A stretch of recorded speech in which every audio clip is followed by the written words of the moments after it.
I stare at the envelope, sitting on my kitchen counter. It's been there for 3 days. I keep walking past it like it might explode. The paper is thick, expensive, the kind lawyers use. My name is printed in bold Times New Roman. No return address, but I know exactly who sent it. My parents' lawyer. I haven't heard from them in 2 years. Not a call, not a text, not even a birthday message when I turned 28 last March. I was listed in the will as estranged. That was the word the family friend used. Estranged. Like I disappeared by choice. Like I made the decision to vanish. I open the envelope. Inside is a single document. 5 pages. My hands are shaking not from fear, from something else, something darker. I read the first line. And I start laughing. I laugh until I have to sit down, until my chest hurts, until tears run down my face and I can't breathe. I laugh at the audacity, at the desperation, at the lie so magnificent, so perfectly constructed that I almost admire it. This changes everything.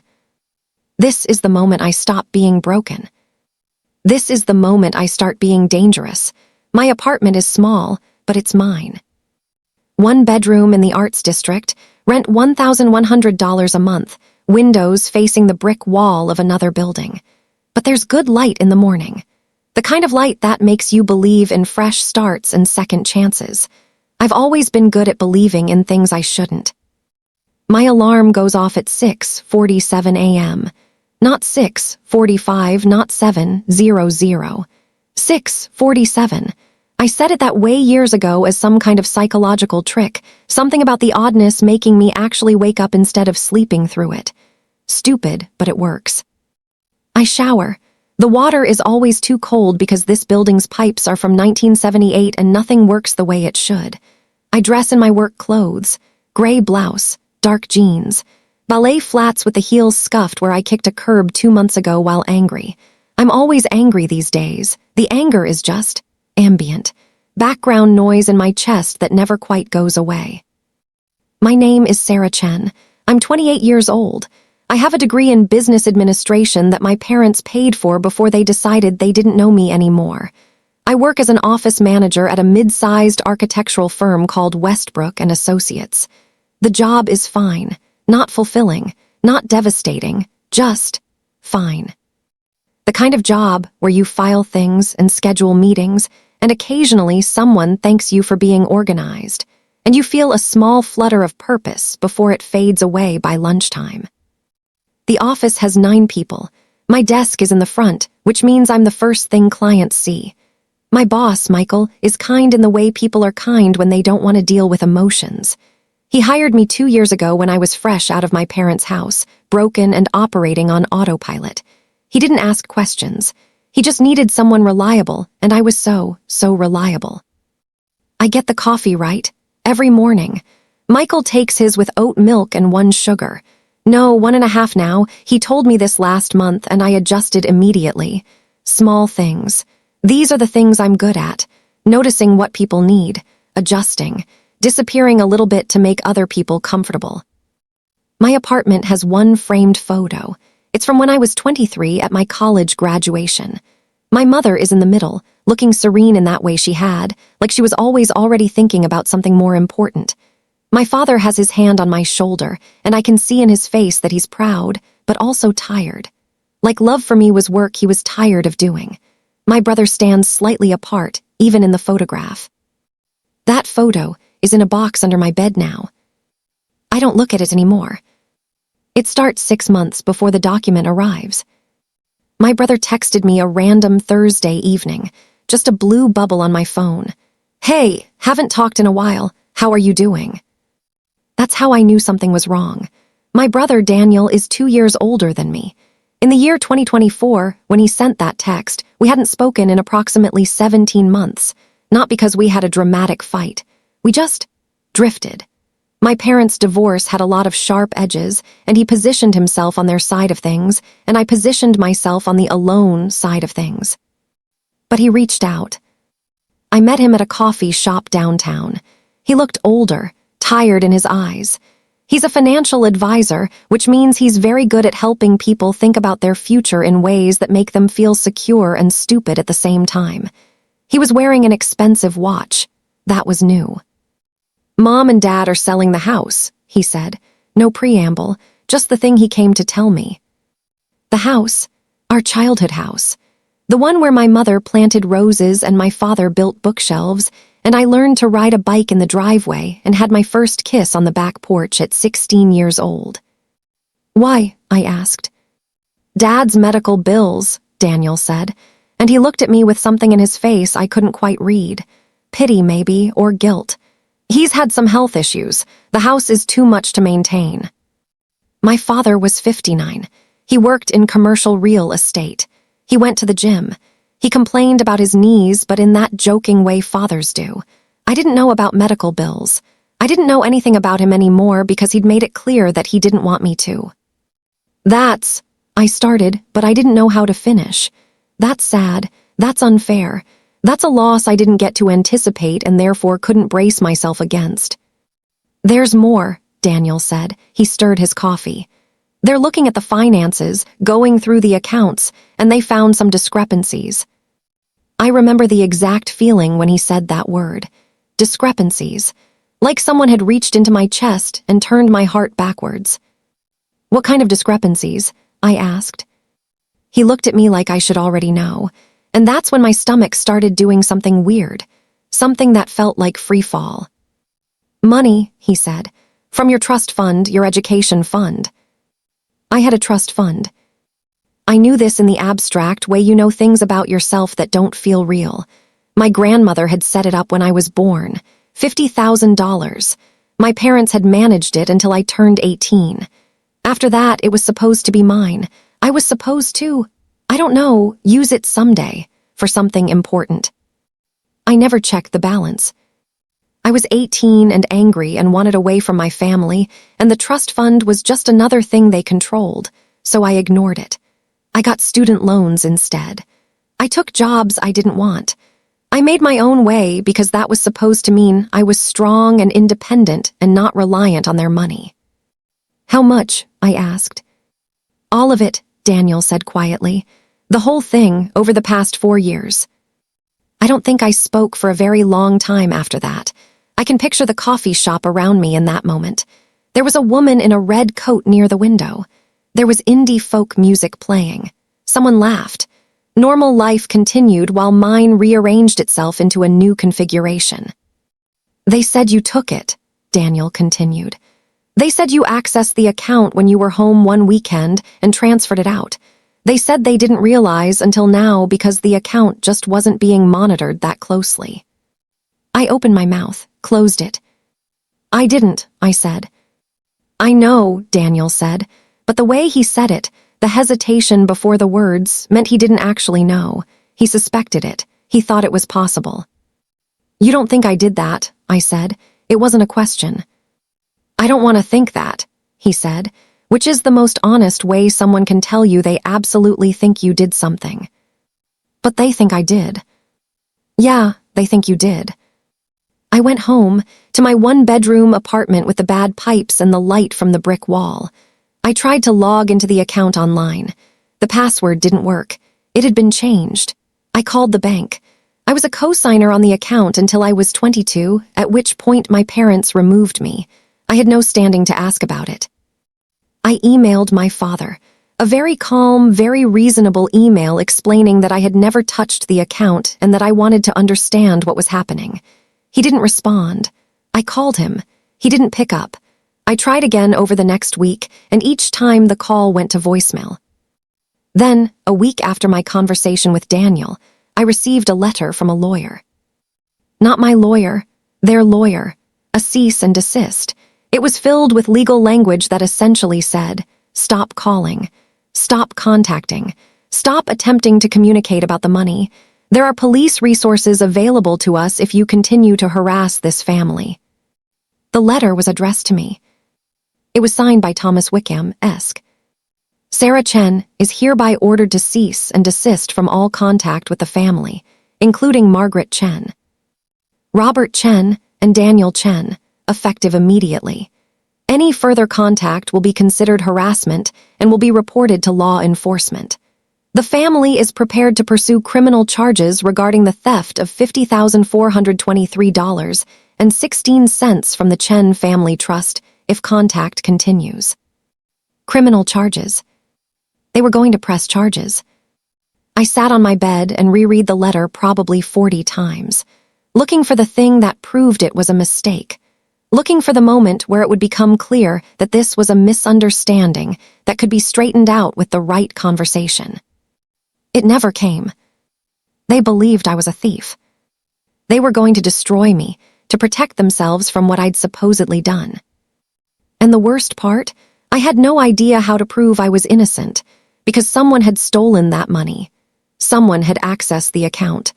Someone had taken my identity in a way, stolen my trust fund, and turned it into evidence that I was untrustworthy.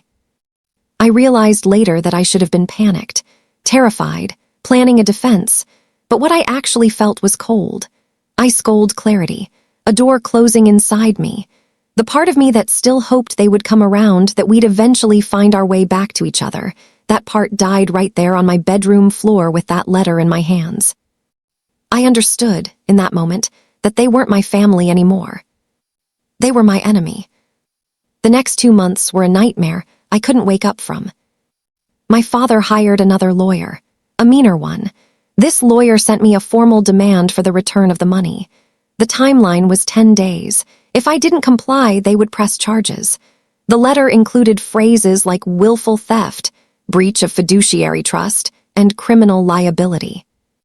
I went to see a lawyer of my own, public defender type, because I had maybe $3,000 in savings and didn't know how else to handle this. His name was Russell Akoy, and he was kind in a way that felt dangerous, like he cared too much and it might destroy him.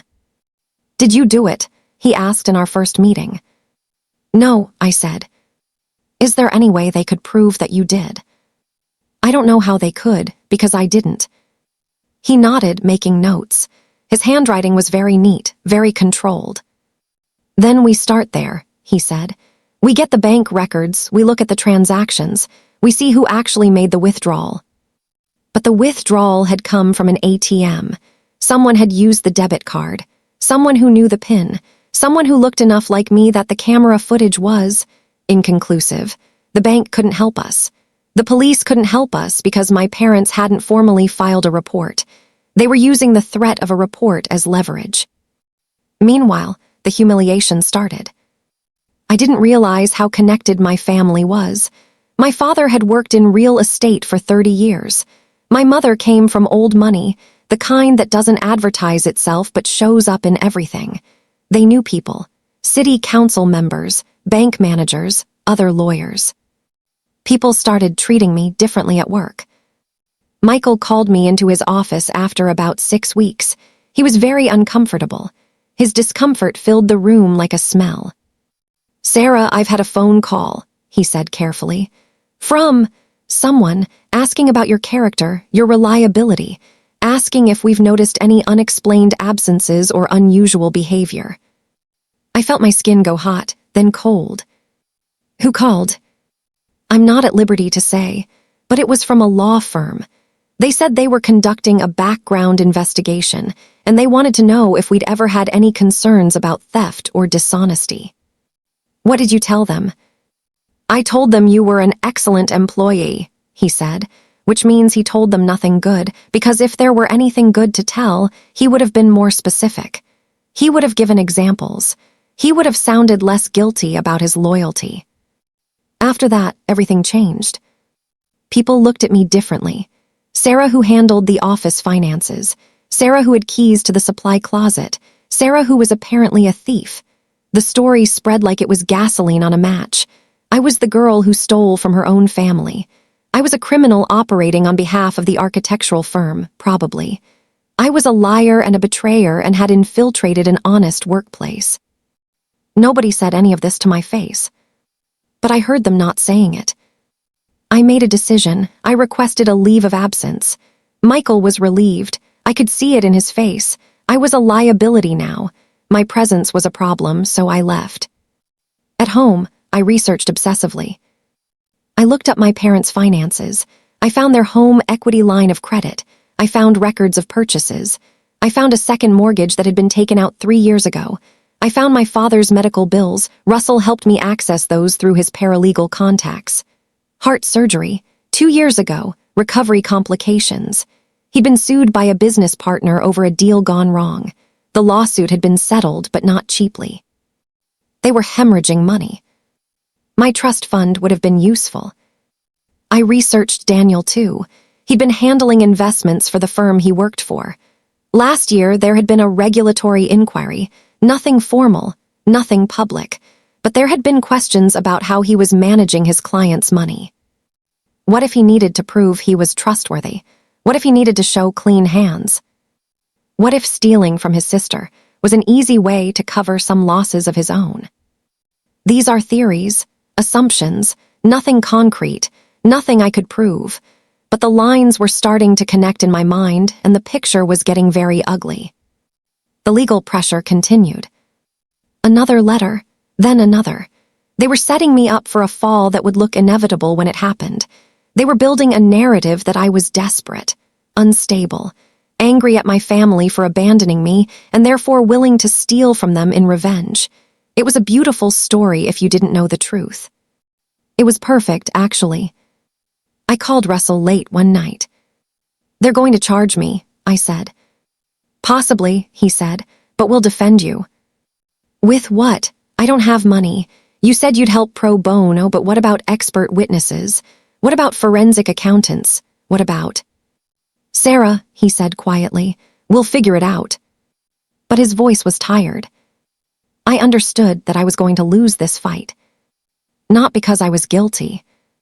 Because I was poor and alone, and my family had turned me into the villain of their own story, and nobody cared enough about a girl like me to prove otherwise. That's the moment it happened. That's the moment I stopped thinking of myself as a victim who needed to be rescued. That's when I became something else entirely. The breaking point comes quietly. It's not dramatic. It's not a moment where I scream or cry or have some kind of epiphany while staring at the ocean or in the shower with the water beating down on my head. It comes at 3 a.m. on a Tuesday. I'm lying in bed. I haven't slept in probably 36 hours. My brain is running through scenarios, through defenses, through all the ways this story ends with me in a courtroom explaining myself to a judge who looks at me and sees a liar. And then I stop. I stop fighting it. I stop trying to convince anyone of my innocence. I stop believing that good people win and truth matters, and the universe rights itself eventually. I understand that the truth doesn't matter. What matters is power. What matters is who controls the narrative. What matters is having something the other person wants more than they want: justice. I get up. I shower in cold water that makes my skin hurt. I make coffee. I open a new laptop, one I buy in cash at Best Buy, and I start working. The first thing I do is find everything. I use the public records databases. I use the courthouse system. I use LinkedIn and background check sites and city property records. I'm looking for the story that's buried underneath the story they're telling about me. What I find is this. My father filed for bankruptcy protection in 2019. Not a full bankruptcy, a strategic maneuver. He had a business partner who was going to sue him for $2 million over a commercial development deal that went south. The bankruptcy filing halted the lawsuit. It bought him time. It made his assets legally protected. But it also meant he was broke. My mother's family trust had dried up. She'd made some bad investments. There was a lawsuit there too, actually. Some kind of investment club she'd been involved with had collapsed, and there were allegations that the money had been mismanaged. And Daniel. I find a business license under Daniel's name. A side business, registered in 2022. An investment advisory firm. Not licensed. Not regulated. Just a side business where he advised wealthy people on how to invest their money. It had been shut down after an informal complaint, but no charges had been filed. They were all drowning. And they threw me under the water to save themselves. I sit with this information for 3 days. I don't do anything with it. I just let it settle in my mind like sediment, clear everything above it. On the 4th day, I do something I haven't done in 6 months. I call my brother. Daniel, I say when he picks up. There's a pause. I can hear him breathing. Sarah, hi, I don't think you should be calling. There's the cease and desist thing. I know, I say. My voice sounds like it belongs to someone else, someone colder. I just wanted to talk to you for a minute. I can't, I really. I know who took the money, I say. The line goes very quiet. What? He says finally. I know who took it, I repeat. And I'm not going to tell my lawyer. I'm not going to tell the police. I'm just going to tell you that I know, and I'm going to ask you nicely to make this stop. I can hear his heartbeat in the silence. Sarah, I don't. You don't have to admit anything, I say. You don't have to explain anything. You just have to understand that I know, and I'm going to need you to convince Mom and Dad to drop this, to retract everything, to sign whatever it takes to make this go away. Or what? He says, and his voice is shaky. Or everyone will know the truth, I say, and your career will end, and Mom and Dad will have to explain why they'd rather destroy their daughter than admit that they have financial problems, and it will all come out very publicly, very messily, and nobody will win. That's blackmail, he whispers. Yes, I agree. Yes, it is. I hang up. I sit in my apartment for the next 12 hours and wait. At noon the next day, my father's lawyer sends a letter. It's very brief. They're withdrawing all accusations. They're dropping the complaint. They're taking responsibility for errors in their investigation. It's written in the language of defeat. But I'm not satisfied yet. I'm not going to be satisfied until I understand exactly what happened, and I have proof. I'm not going to stop until they understand what it feels like to be accused of something you didn't do. I'm not going to rest until the humiliation flows the other direction. Part 6, Secret Preparation, 26:32 minutes. I become someone systematic. For the first time in my adult life, I have a plan, and the plan doesn't involve hoping anyone will help me. The plan is mine alone. I start small. I hire a forensic accountant. His name is Kevin Price, and he's expensive, but I pay him cash. I tell him exactly what I need. I need to know who accessed my trust fund and when. I need to know what devices were used. I need to know if there's any digital breadcrumb that leads back to someone in my family. Kevin takes 3 weeks. What he finds is beautiful in its precision. The debit card used to withdraw the money wasn't used at random ATMs. It was used at ATMs within 3 blocks of Daniel's office. The withdrawals followed a pattern, 3 days before Daniel's business was shut down, and then again 2 days after. The bank has security footage. The woman in the footage has my face and my build, but the gait is different. The hand movement is different. The way she holds her body is different. It's not me. But Kevin finds something else. The card was activated with a second PIN 2 weeks before the first withdrawal. Daniel's phone pinged off a cell tower 3 blocks from the bank branch that created the PIN. It's not definitive, but it's very, very suggestive. I pay Kevin $8,000 and thank him. Next, I look at the cease and desist letter. It was written by Thomas Wickham. I researched Thomas Wickham. He's a corporate lawyer, specializes in family law, has an office downtown, and has been my father's lawyer since 2016. He's 60-something, married, has 3 adult children, plays golf on Wednesday afternoons, and goes to the same coffee shop every morning at 7:15 a.m. I follow him one morning. I stand in line behind him and watch him order a medium black coffee. He pays cash.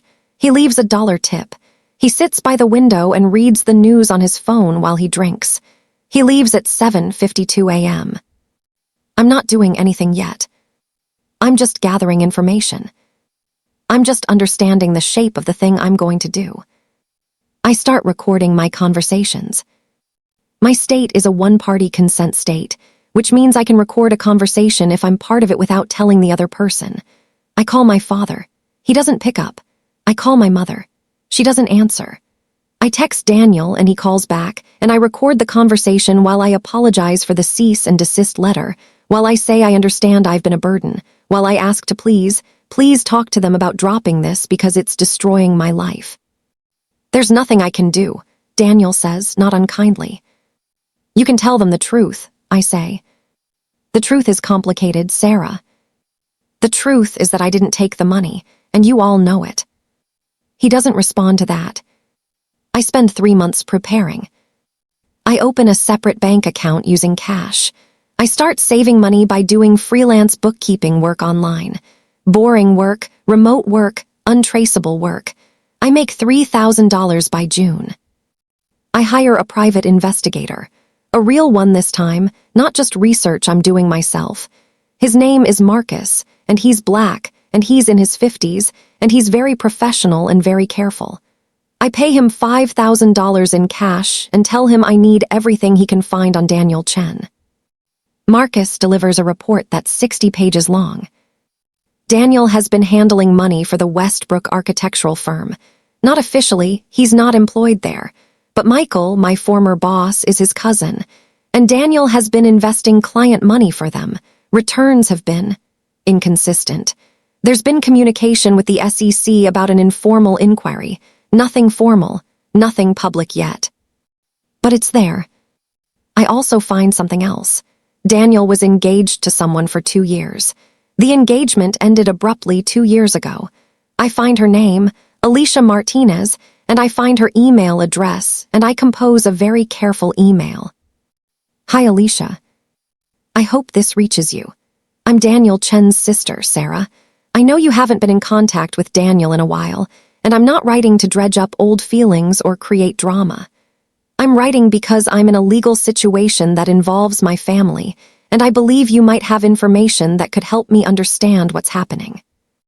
When you and Daniel were together, did you ever notice anything unusual about his business dealings? Did he ever mention financial pressures? Did anything seem off about the investment work he was doing? I'm not asking you to betray anyone. I'm just asking if you'd be willing to talk to me.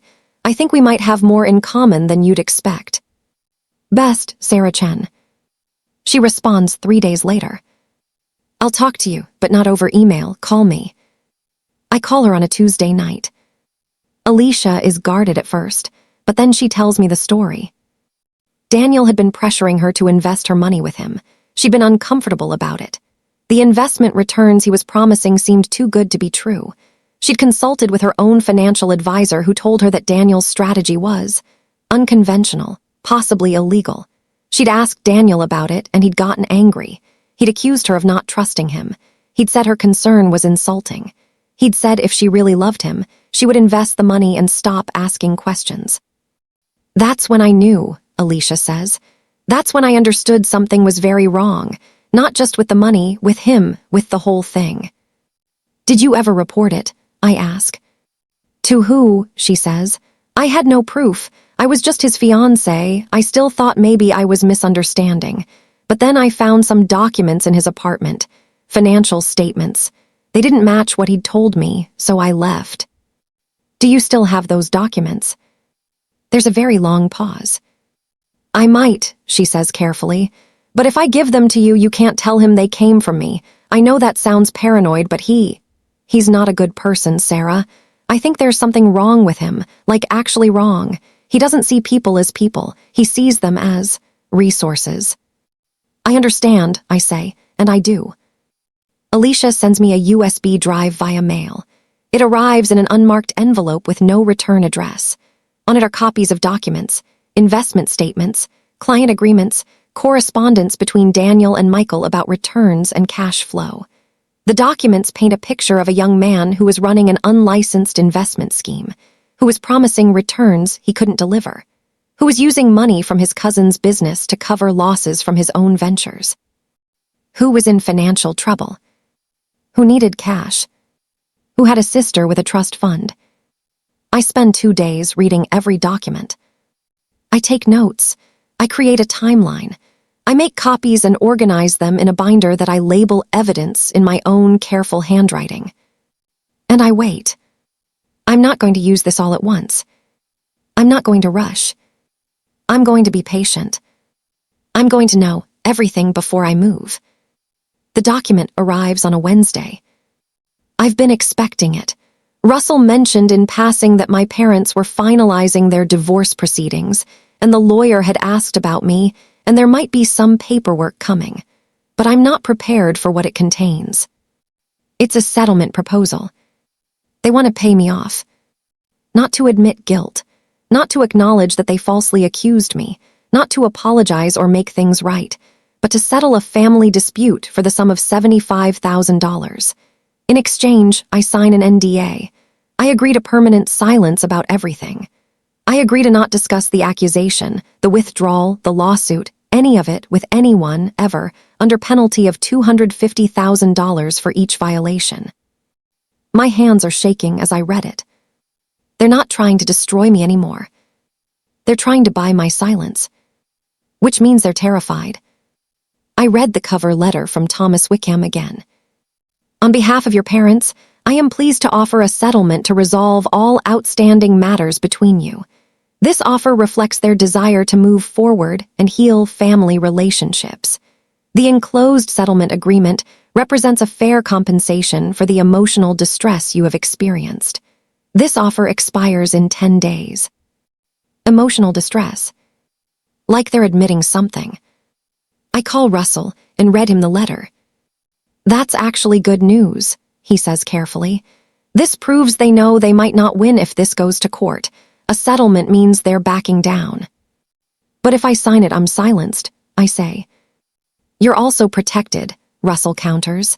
You get money, you get closure, you get to move on. I understand what Russell is saying, and he's right, but he's also wrong. He's right about the practical benefits. He's wrong about what I actually want. I don't want money. I want them to understand what they did. I want them to live with it. I want them to feel, for the rest of their lives, the weight of the accusation they made against me. But I also see an opportunity. If they're willing to pay me $75,000, they must be very worried about what would happen if I went public, if I sued, if I told the truth. So I do something very careful. I call Thomas Wickham's office and tell them I have a counteroffer. We arrange a meeting for the following Monday. Over the weekend, I prepare. I print out Kevin's forensic accounting report. I print out Marcus's investigation into Daniel's business. I print out the documents from Alicia's USB drive. I put them all in a leather portfolio. I wear a navy suit I buy from a second-hand store. I get a haircut. I make myself look professional and composed and like someone who cannot be intimidated. I meet Thomas Wickham in his office. He's in his 60s, with silver hair and the kind of tan that comes from playing golf. He sits across from me at a mahogany desk and opens the settlement agreement like we're about to sign it right there. Your parents are being very generous, he says.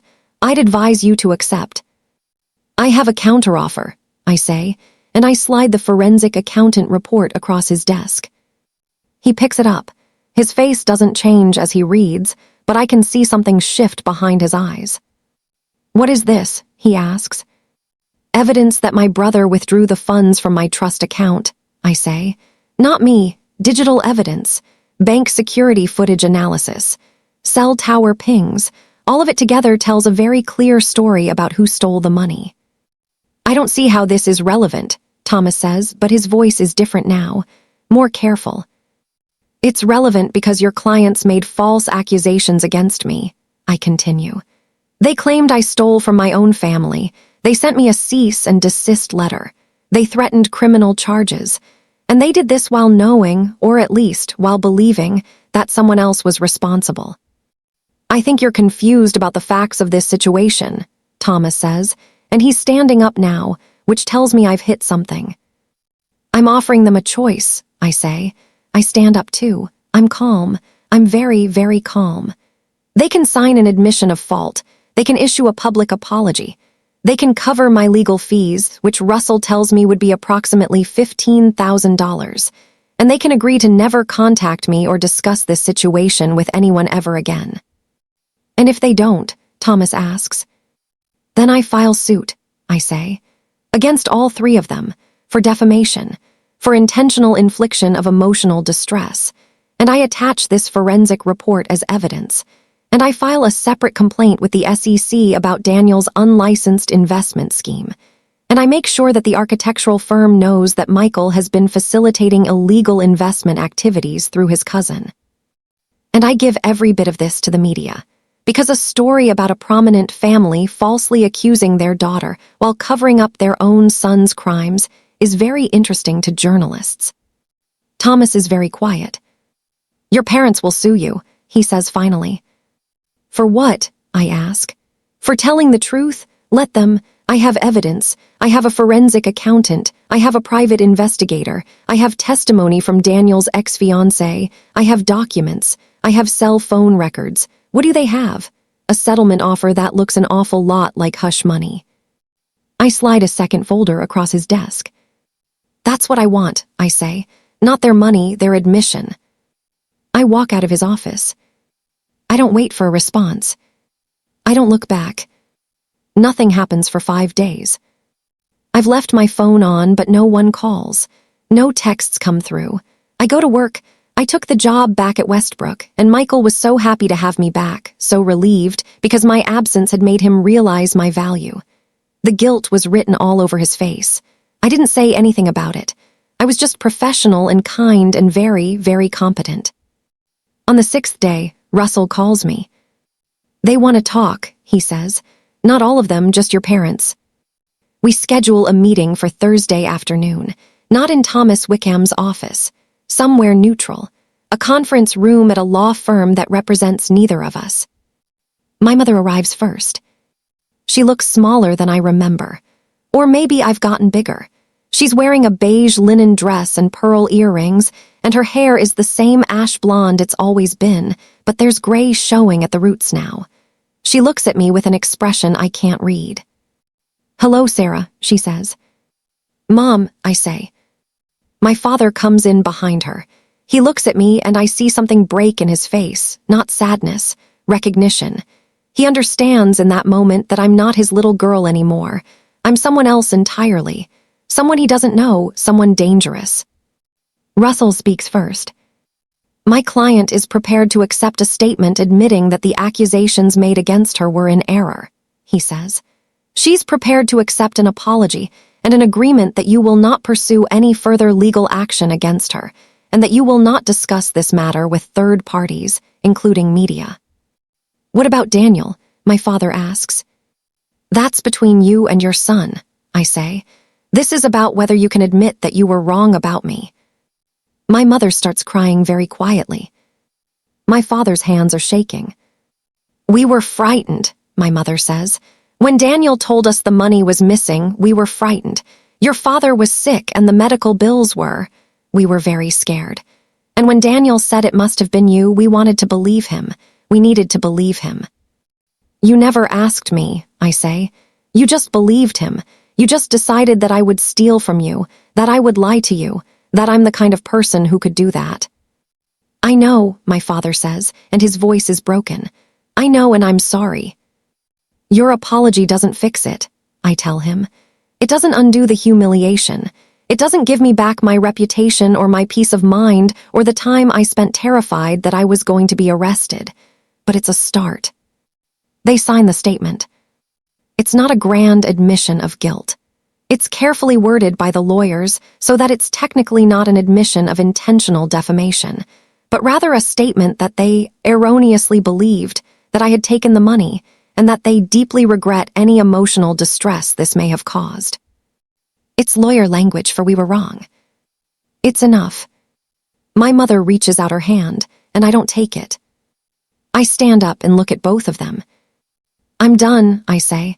With this, with you, with expecting you to be the people I wanted you to be. Don't call me. Don't contact me. Don't try to reconcile. This is the end. Sarah, my father says. No, I say. You had 2 years to reach out to me, to apologize, to try to make it right. You didn't. You made it worse. So now you're going to live with the consequences of that choice. You're going to live with the fact that your daughter, The daughter you loved when it was convenient and easy is now a stranger. And it's because of you. I walk out. Russell follows me into the hallway. That went well, he says carefully. It went the way it needed to go, I say. That night, Daniel calls me. For the first time in months. What did you do? He asks, not angry, defeated.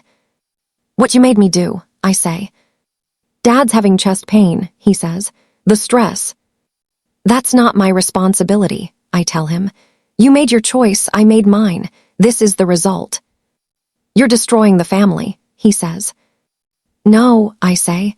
You destroyed the family when you stole that money, when you let me take the blame, when you decided that your reputation was more important than your sister.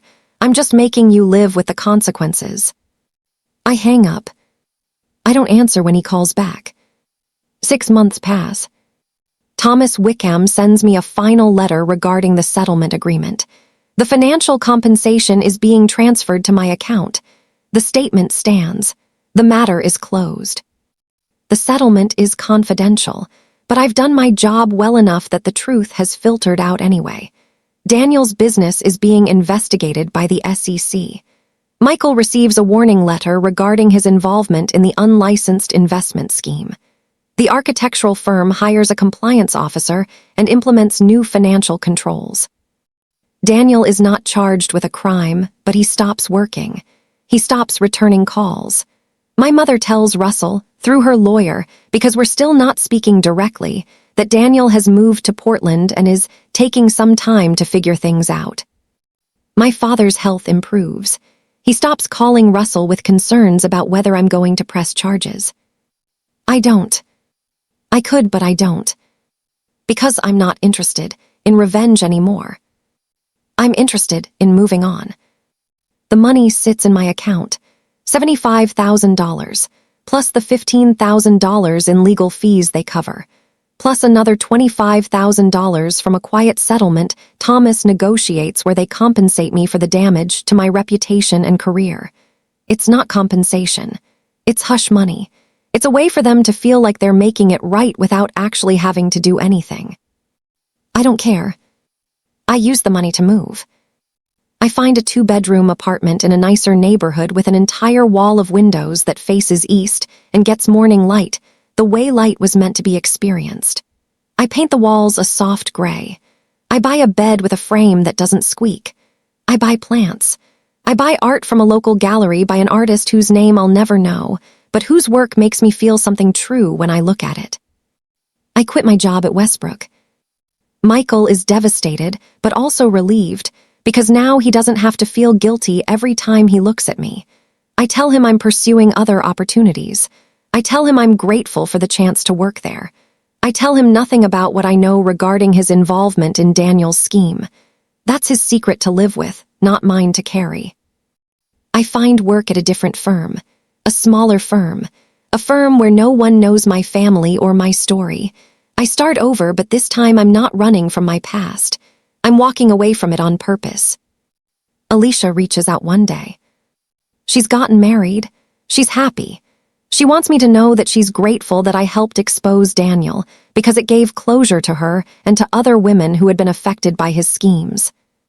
I just wanted you to know that what you did was brave, she says. What I did was selfish, I tell her. I did it for me, not for some noble purpose. It can be both, she says. I think about that. Maybe she's right.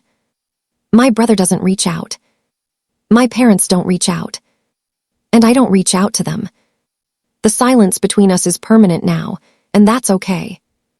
Some people are in your life for a season, some for a reason, and some are just a mistake you had to make to understand who you actually are. 1 year after I received the document from Thomas Wickham's office, I'm sitting in my new apartment. It's a Saturday morning. The light is streaming in through the windows. I'm drinking coffee that I made myself, and I'm not thinking about my family. I'm thinking about Russell, who is becoming my friend. I'm thinking about the job interview I have on Monday for a position at a company I actually care about.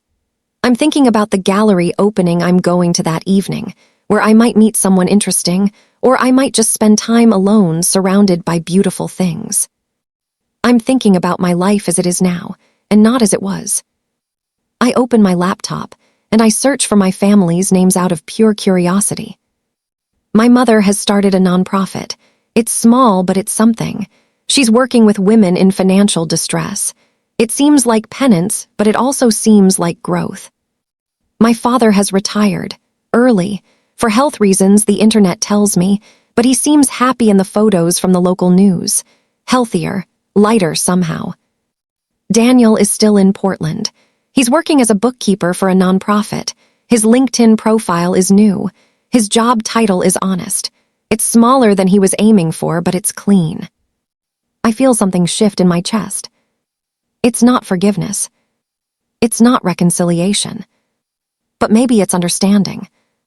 Maybe it's the ability to let go without giving up, to move on without forgetting, to win without destroying. I close the laptop. I finish my coffee. I get ready for the day. And I realize that the best revenge isn't punishment or exposure or making them pay.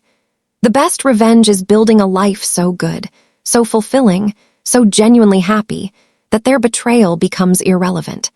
That their place in your story becomes smaller and smaller until one day you realize they barely take up any space at all. The document that arrived 2 years ago did exactly what I needed it to do. It showed me who I was. And it showed me who they were. And the distance between those two things was exactly the space I needed to become myself. I keep Russell's card in my desk drawer. Not because I might need a lawyer again, but because I'm going to become his friend. Actual friend. The kind where we grab dinner and talk about things that aren't legal briefs or court dates or family drama. The kind that lasts. I delete my forensic accountant's contact information. I delete the private investigator's number. I delete my notes on my family's finances and the timeline of their lies. Not because I'm giving up the knowledge, but because I'm giving up the obsession. The evidence exists. The truth exists. Whether or not I carry it with me is my choice, and I choose to set it down. Michael emails me 3 months after I leave Westbrook. He says the firm is implementing a new policy on financial oversight. He says he's been thinking a lot about the role he played in enabling Daniel's schemes. He says he's grateful that I made him face it, even though it was uncomfortable and cost him a significant amount of money and time. I don't respond to the email, but I read it. And I know that he's changed, and that's enough. The document is still in the envelope in my desk drawer. I look at it sometimes. The settlement agreement. The admission. The proof that I was right and they were wrong. It doesn't make me feel victorious anymore. It just makes me sad. But it also makes me grateful. Because it taught me that I don't need anyone else to validate my truth. I don't need my parents to believe in me. I don't need my brother's approval. I don't need the world to know what they did. I know. And that's enough. The woman in the mirror now is stronger than the woman who received that letter 2 years ago. She's not because she won a fight. She's stronger because she learned to win the fights that matter. The ones inside herself. The ones where you're fighting against your own need to be loved by people who aren't capable of loving you well. The ones where you're learning to love yourself in the places where they failed. That's the real revenge. And it's the only kind that actually works.